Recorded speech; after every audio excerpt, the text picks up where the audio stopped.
Hello everyone. Today we are very happy to be joined by Mr. Samir Cherfan, the Chief Operating Officer of Stellantis in Middle East and Africa, who will be walking us through the different challenges that they are facing in the region and how are they dealing with the new trends, the new mobility trends from electrification, connectivity, software-defined vehicles, and the new mobility business models. First, Mr. Samir, thank you again for joining us today. Thank you, my pleasure. To start with my first question, it will be just an outlook on the market. How do you see for the 3 to 5 years ahead? How do you see the most important transformations that are happening, that will happen to the automotive industry in the Middle East and Africa, whether in consumer demand, competition, and regulation, and how is it different from the other regions? Yes, thank you. Thank you. And if we look at the overall Middle East and Africa region, I think it's important before talking on the main trends to understand the high contrast and diversity of such region. It goes from $200-300 per year per habitant to 70,000 plus. The African continent will be a place of massive demographic growth. And across the region, we'll have also massive urbanization, not only in that part of the world, but especially in the African continent. So I think it's important to have that in mind. So in terms of trends, I would say 3 main trends. The first one would be affordability. Affordability related to the needs of mobility of mass populations, which who don't have the money to buy expensive cars, and probably I would say competitiveness of the automotive industry due to increased competition. You have these 2 things. From one hand, affordable mobility, and from the other hand, the pressure of competition. The second trend, I would say, is sustainability. And again, I would put on the 2 dimensions. For the normal market, normal car industry, sustainability is coming from the policies of certain countries. And we see the evolution on BEV, HEV, PHEV, REEF technologies. This will develop further. And if you go on micromobility, sustainability is a must. Imagine yourself in a car. You have 50 bikes around and they are not electric. No way you can breathe. So this is already happening. China is already 100% electric. You see in India, Philippines, many countries putting a lot of incentive to shift on electrification. And I believe this will be a global trend. And the third one would be connectivity, which is the new world. It's new for my generation, but the normal way for the new generation, because they are born and live in a connected world, whether car, home, anything is connected to them. This would be my 3 main trends. Interesting, thank you. Yeah, talking about connectivity, that was my next question. Here we are talking now in the automotive industry a lot about the software-defined vehicles, because software now, as you see, is becoming the core of mobility, reshaping how vehicles are being developed, updated, and also monetized. We want to talk about this monetization also after. So how do you see software-defined vehicles changing the customer experience and business models in the region? Are people ready to pay for the connectivity to get the services? You talked about the difference of the population between some countries. The it's not the same in the region. It's a region that is, I believe, like not like Europe. In Europe, the countries like the population is, in terms of income, they are close. But in Africa and Middle East, there is a lot of difference between the population. So where can Stellantis create the most impact in connectivity and software-defined vehicles?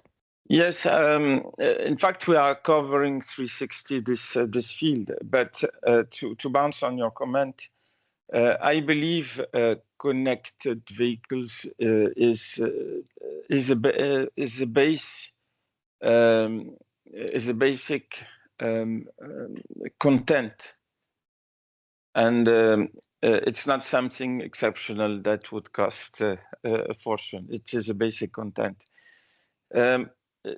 When we talk about software-defined vehicles, we are talking about a centralized intelligence, updates, and all the digital and data ecosystem around. So Stellantis is positioned 360 on that field with three main breakthroughs. First one is what we call Stella Brain, which is a software platform with, of course, over-the-air update, enabling seamless AI and connected services. The second offer of Stellantis is what we call the Smart Cockpit, which is an intelligent and upgradable interface for navigation, entertainment, productivity, and with all the possible ways of command, the voice, touch, gesture. And the third one is related to autonomous driving with a level 3 hands-free and advanced safety features. So we are offering the full array of technology. And I do believe that maybe not all of them, because the autonomous driving involves a lot of expensive equipment, but for sure, being connected is a basic, and will spread across all the industry. Central intelligence with an updated over-the-air, like you have on your phone, like you have tomorrow in your car, is the new normal. Yeah, that's interesting. This topic is very interesting, and maybe one question related to this topic about SDVs. I see that in the region you are also working in the development of the vehicles. You have talked about this platform, about STLA. Is this something that you are also doing in the region in the development of the software, or it's specific to Europe? You know, in the region, we are around 15,000 people. We have, between our own people and our engineering partners, something like 4,500 engineers. We can build cars on existing platforms fully. We have full validation capabilities. And so we are doing more and more. And I would say that we are a significant source of talents and skills in the software field, like in all others. So, and I would say that the globally, technology and engineering is not a Western world topic only. Yeah, it's interesting to see that this region also participating in the development, not only the production. Moving on to the next trend, we talked about electrification. EV adoption is still at an early stage, I believe, in the region, with infrastructure and affordability as key challenges, as you mentioned. What is your outlook for electrification in the region, and how can industry stakeholders, including you, Stellantis, accelerate the transition? Are you working with the government? What are you doing now to accelerate this transition? Yeah, you know, each time I talk about electrification, I like to reposition the topic globally. We make electric cars or any technology that is suppressing or reducing strongly CO2 emission. We do it to make a better world for our kids. I think it's important to remind that each time, because we are not doing it because it's trendy and we are talking about it. And it's like the competition of the one who would be doing more on the trendy thing of the moment. When we say that, it means that the approach, the ultimate goal is carbon emission reduction, which is how Stellantis Group positions. And the technologies are a way to answer that.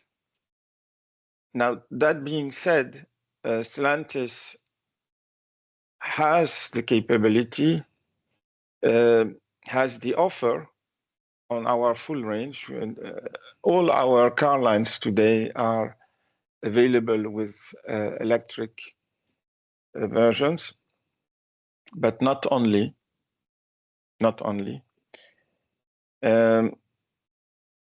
And we are positioning ourselves as leading the sustainability transition in the automotive industry. So we are at the forefront.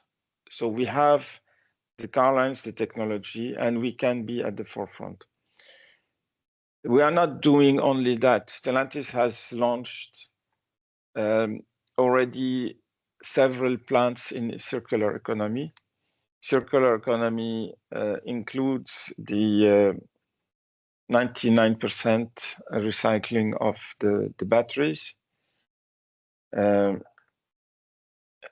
which contains high value and polluting elements, and which cannot just produce and not take care of the recycling. And the third thing is that we are also involved in projects related to capturing carbon and managing the carbon footprint.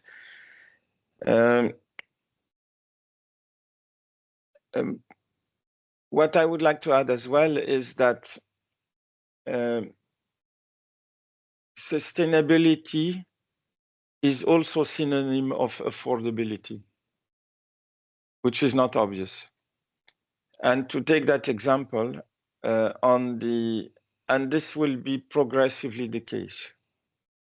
The main challenge remaining the infrastructure for the charging network, which is the reason why you have so much development on the other technologies, which are PHEV, HEV, and range extender technologies, which enable you to not have the problem of the infrastructure. But sustainability and affordability can be synonym. Today, if you take electromobility, the overall cost, including running cost, is already in favor of electric. So electric is to be able to breathe. It's for the emissions, but it's also for the cost competitiveness. So this is why it's important that we remain at the forefront and supporting government initiatives around all the charging system. Yeah, good, thank you. Now, moving on to one topic is about competition from Chinese OEMs, and this is also related to electrification. The competition now is intense. We see this in Europe, and I think it's also the same in the region. They are expanding aggressively in the Middle East and Africa with competitive pricing and rapid rollouts. How do you see their presence reshaping the market, and how should players like Stellantis respond to that? Yes, Chinese is the other trendy thing. But I would say that if you look at the history of the automotive industry, it has always been cadenced by evolution, breakthrough, evolution of the competition. 15 years ago, we were only talking about the Japanese.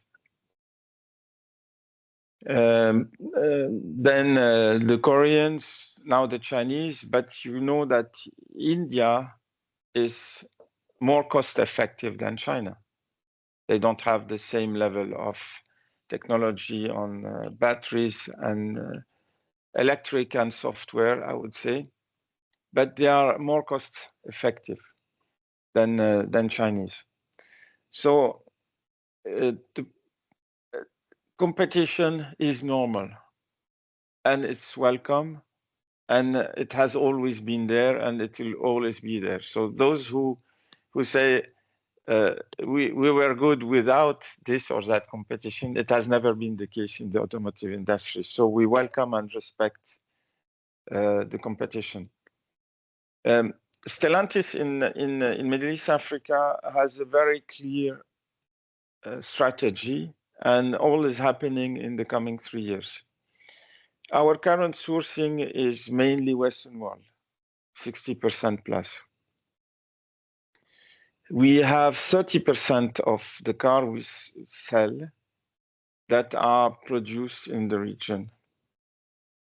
In the coming 3 years, we want to shift from 30 to 90% in the region, for the region. And we want to do that at Chinese cost. Today, Morocco, on the coming launch, we are 28% cheaper than the Western world, which is Chinese cost. Turkey as well. And we are working in Algeria, Egypt, and many other countries in the same way. I will come back on that. So 30 to 90% in the region for the region at Chinese costs with the right cocktail of technology. And when we talk about technology, the big screens, the cameras, over-the-air updates, and sustainable technologies. So this is what we are busy doing. And we are busy doing that in a fully integrated way. We are 5 times more integrated than the second player, industrial player in the region. We transform the countries in which we operate. We bring value. We partner with the governments. There are countries which are not open market countries, where you are in this country if you have a history, if you have been building your equity in this country. So this is how we operate. And this is how we will move forward in the very short term. We are already moving forward. You have many examples. Yeah, yes, we can obviously see that. Moving on now to another question and another topic, it's about micromobility and the new solutions. And we've seen Stellantis implementing new solutions in the region. So micromobility is gaining traction globally. And from the vehicles like the Stellantis own Fiat Tris that we have seen lately, to the e-scooters, e-bikes, sharing platforms. How do you see micromobility evolving in this region specifically? And what role can players like Stellantis play, whether through the vehicles, the partnerships, the operations, or the new mobility solutions? So let's step back and look at the world today. And let's look at this world in 50 years. In 50 years, you will have 1 billion rich less, 1 billion rich less, and 3 billion poor more. The European population is is aging and shrinking. China is shrinking. The needs on mobility, on affordable mobility, let's say below $12,000, is 7 times bigger than the car industry in Africa in terms of number of devices. In that field today, it's very difficult to be profitable because you have offers in Asia that are extremely competitive. And those who provide these offers with the strong competition are not big and strong enough to have a full coverage in terms of lineup and in terms of geographical expansion. So it's a quite scattered business model that is around the micromobility. And I just highlighted the importance of it in the Africa Middle East region because Africa will move to 3.7 billion people. And this part of the world will be 40% of world population. It's the biggest growth in the world in terms of population will be in that part of the world. So now, what is Stellantis positioning and doing on this field across the world, not only in Middle East Africa? We are a mobility provider, and we are a player that, as I say, is deeply rooted. So attending to the mobility for all is part of our reasons to exist. It's part of our DNA. This is why we have started looking into this a few years back. And looking into this, today we have two offers. We have the quadricycle L6 in the European homologation, which is Topolino and AMI. This is roughly 50% of market share and address in Europe and addressing urban mobility needs, not only in Europe, in any city of the world where you have these needs. The second on TRIS, obviously, TRIS is even more affordable. It can take 500 kilos, 3 cubic meter, with a very low price. And for TRIS, we are pushing it as a tool of development and inclusion. TRIS, for example, in Morocco, is now offered at 50 dirham roughly per day, $5. Microcredit, micropayment, and eligibility can be a gardener who has not studied at school, who does not have a bank account. He can get access to a TRIS for this amount per day on a lease to buy basis, 48 months. So he can work with his colleagues to gather what he needs to exit with his work and become owner of this device after 48 months. So, are you offering the financial solutions as well, or you have partners there? Of course. Good. So no, not us. We are signing. We are signed partnerships to offer. It includes health warranty and device warranty, and it's packaged for this kind of profiles as well, not only. So we really position TRIS as a tool for people who want to work, to transport. They want to transport people, goods, sell something that creates jobs, that enable, that is a tool of development and sustainability. This is how we have, this is why we have created TRIS, and this is how we are pushing it. Mm-hmm. And of course, we are looking for further projects, so more to come in the future. Yeah, good, interesting. And this solution, the Fiat TRIS, is specific to the African market, or you aiming to market it in Europe and the other regions? The TRIS can be produced around the world. We believe it's quite competitive because when we designed it, we've seen all what exists around the world. So in terms of specs and in terms of competitiveness, we believe we are fully in the market, and we are addressing it globally, not only on one country or in one continent. Mm-hmm. Perfect. Well, I see that we're running out of time. I have one final question. So, final thoughts, Mr. Samir. If you had to name one defining opportunity and one defining challenge for the automotive industry in the Middle East and Africa over the next decade, what would they be?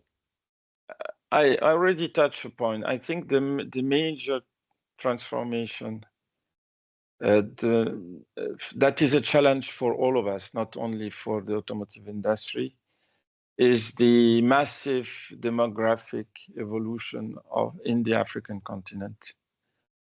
And I believe that we have a role to play as a mobility provider, and not only. And this will be probably this is a big question for all. 3.7 billion people in Africa, where we need to create value to provide mobility, is a major challenge and major opportunities, and we will be part of it.